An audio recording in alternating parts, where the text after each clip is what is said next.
మరి అదే రాష్ట్రం అదే బడ్జెట్, అదే రాష్ట్రం అదే బడ్జెట్, కేవలం మారిందల్లా ఒక ముఖ్యమంత్రి మాత్రమే మారాడు అధ్యక్ష. మరి అదే రాష్ట్రం అదే బడ్జెట్ అయినప్పుడు కేవలం మారిందల్లా ఒక ముఖ్యమంత్రి మాత్రమే మార్పు మాత్రమే జరిగినప్పుడు, అప్పుల గ్రోత్ రేటు కూడా అప్పటికంటే ఇప్పుడు తక్కువ ఉన్నప్పుడు మరి ఎందుకు ఈ ప్రభుత్వ హయాంలో ఎందుకు ఈ మాదిరిగా ప్రతి అక్కచెల్లెమ్మ కుటుంబానికి ఇంత మంచి జరిగింది? ఎందుకు గత 5 సంవత్సరాల్లో చంద్రబాబు నాయుడు గారి హయాంలో మనకన్నా ఎక్కువ అప్పులు చేసి కూడా, గ్రోత్ రేట్ ఆఫ్ అప్పులు మనకన్నా కూడా ఎక్కువ చేసి కూడా ఎందుకు చంద్రబాబు నాయుడు గారు చేయలేకపోయారు అని చెప్పి ప్రతి ఒక్కరూ కూడా ఆలోచన చేయాలని చెప్పి ఈ సభ ద్వారా ప్రజలందరినీ కూడా కోరుతా ఉన్నారు అధ్యక్ష. ఆ డబ్బులన్నీ ఎవరి జోబీలేకపోయాయి అని చెప్పి కూడా ప్రజలందరూ ఆలోచన చేయాలి అధ్యక్ష. ఈరోజు నేను గర్వంగా కూడా చెప్తా ఉన్నాను, ఆధార్ నెంబర్తో సహా బ్యాంక్ అకౌంట్ డీటెయిల్స్ సహా చెప్తా ఉన్నాను.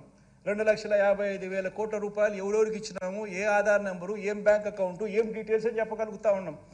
మరి చంద్రబాబు నాయుడు గారి హయాంలో ఎందుకు చేయలేకపోయాడు? ఈ డబ్బులన్నీ ఎవరి జోబీ లేకపోయాయి?